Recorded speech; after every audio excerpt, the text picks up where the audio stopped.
Good morning. It's another day and we're out again. Today is grey. It's so gloomy. It's like one of those midwinter days, isn't it? No, and we've not even got into winter properly yet. So today is the last day I'll be able to get out and make a video for you before I go in for my surgery. So I go in for surgery next Tuesday. Today is Thursday, but I'm just so busy over the weekend sorting things out prior to that. Yeah, I'm not going to get another chance. So here we are. Where are we going?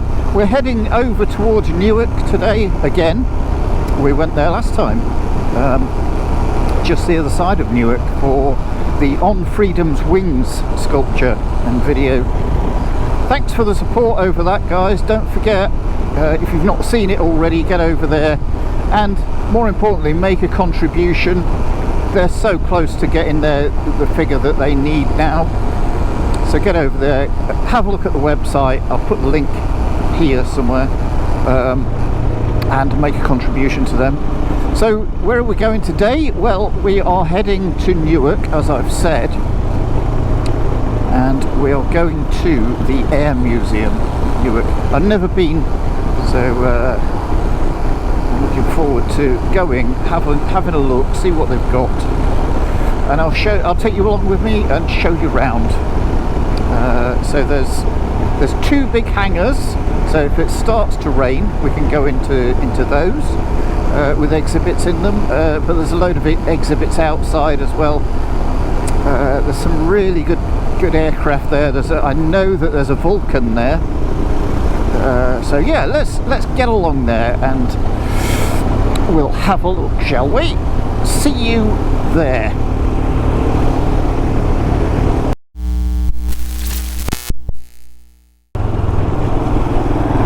Oh wow, there we are, look. We are here.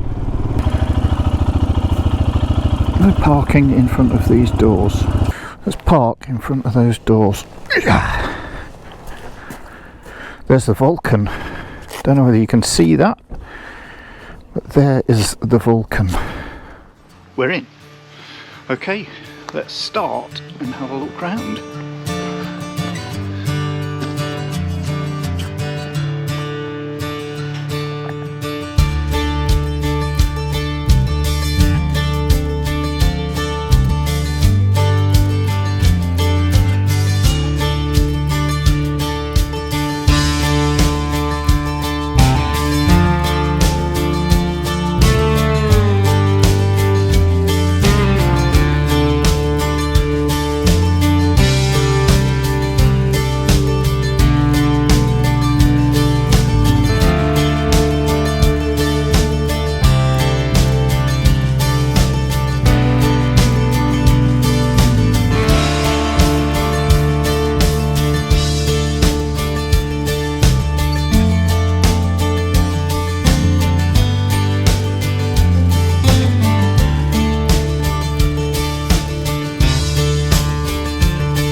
Flown its last.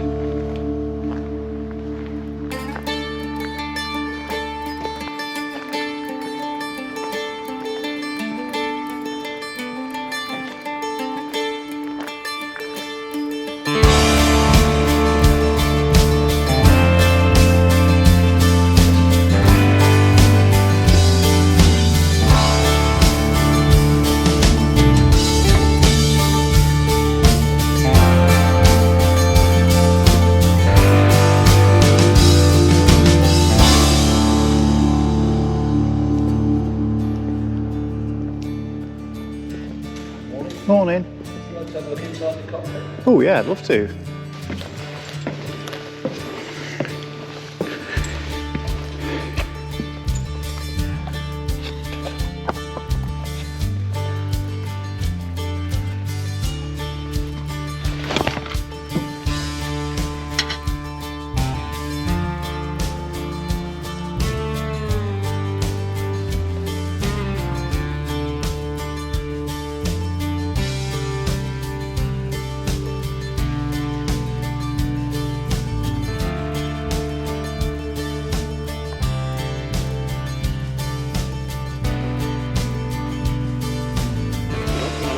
Yeah, absolutely. Yes, What are you please. doing? What are you recording? Am I being recorded? Yeah. Yeah. Oh, no, this is the Varsity. Okay. Varsity, which was the primary RAF trainer of its day. Came into service early 50s. Yeah. Went out of service early 70s. Sort of thing. But what it did was it was training for both pilots, for navigators, for radio operators or air signallers at the time, and bomb aimers. Right. Okay. So it was all like kit carried on the aircraft. So all of it, as we go through, you'll see what we've got. Obviously down here is just a bit more of a bit of a storage area and passenger area. Yeah. Really. A toilet down the back, because that's obviously very important. Unpressurised as well. Okay. So this is all where the navigator would learn his trade. He would two students, an instructor. Yeah. And learn the art of navigating from A to B, use of radar, sextant, all the nav aids, all that sort of thing. So when was this in service? What sort of era? From the 50s. From the through 50s. through Okay. to early 70s. Yeah. So my background, I was an air electronics operator. Yeah. And it's the sort of aircraft that in the day I would have done my training on. Okay.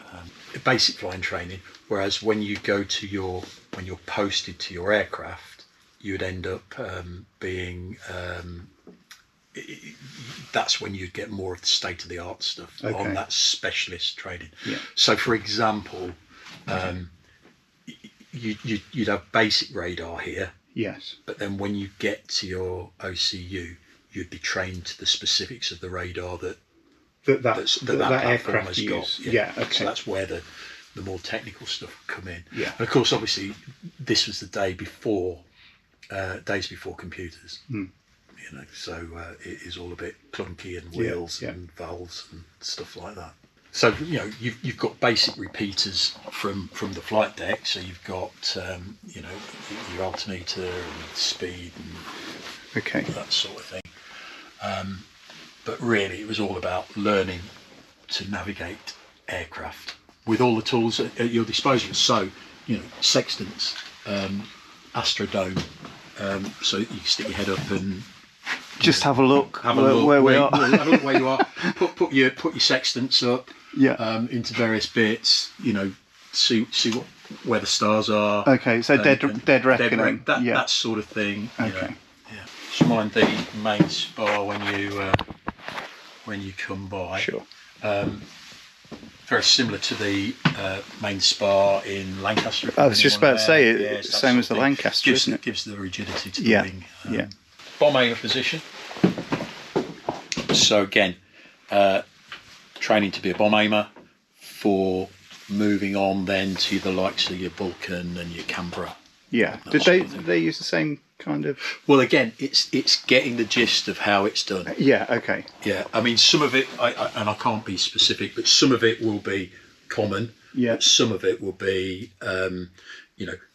this tells you basically how you need to be. So if you learn this, then you can.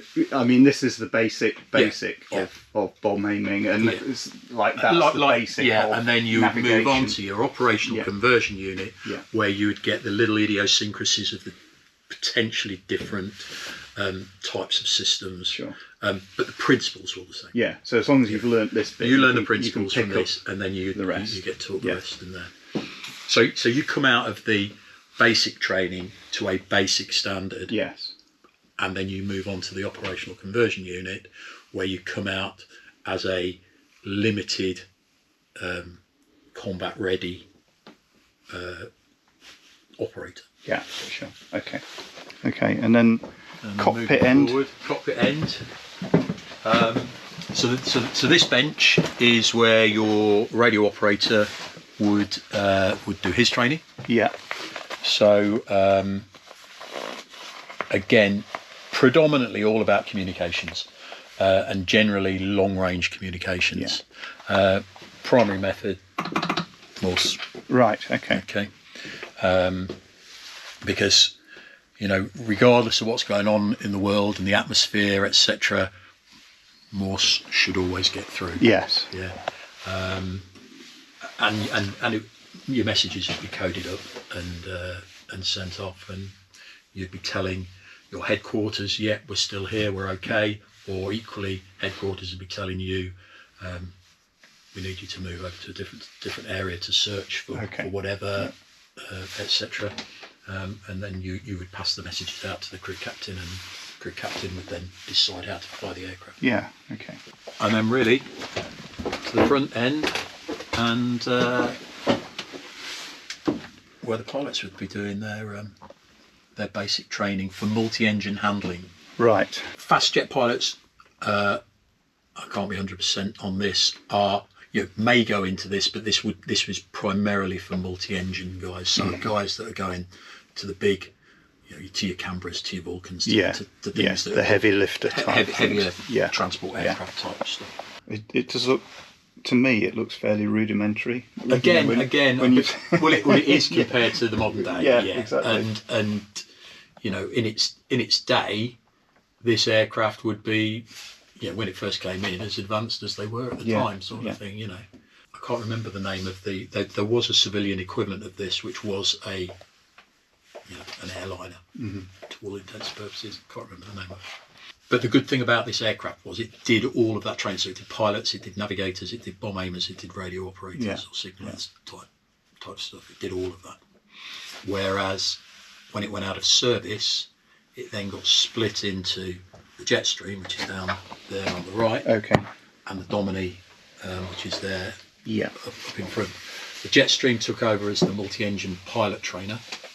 So they were both just training. They were just training, but they were, so when this went out of service, the pilots moved on to the jet stream. Yeah.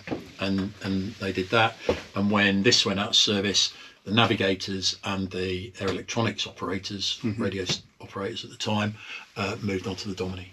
And now both of those have gone out of service, and it's the Phenom, which is a Brazilian aircraft that's operated out of RF Cranwell, which has taken over those roles. Twin jet, very similar in a way to the Domini. Yeah. But a little bit smaller. Are they easier to fly than modern aircraft? Or were these? I'm not a pilot, so to turn around whether it's easy to fly or not, I don't know. I would imagine the more modern, the easier it is, because there's more systems that do a lot for you. Yes. Yeah. It's an old airplane. We're privileged to have it here, but it's just one of those things we have to just sort of treat with a bit of kid gloves, really, because you can't get any spares. Things might start falling off. You can't get any spares. Yeah. Excellent. Think of the amount of bollockins that have been given out in this over the years. And there are some of the volunteers who have flown in this particular aircraft. Yeah. But I've got to check my reports to see whether it's one of those I did get a bollocking in or not. Or whether it was a Tick VG did all that. Yeah, Tick VG or Red Cross See Me. Yeah. Okay, that's brilliant. Thanks. Okay. Thanks.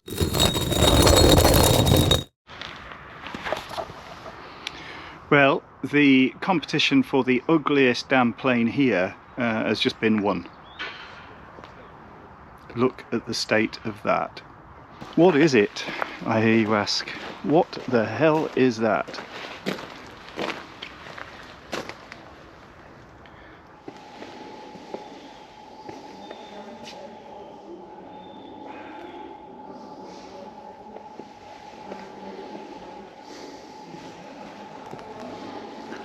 And this is Lancaster Corner.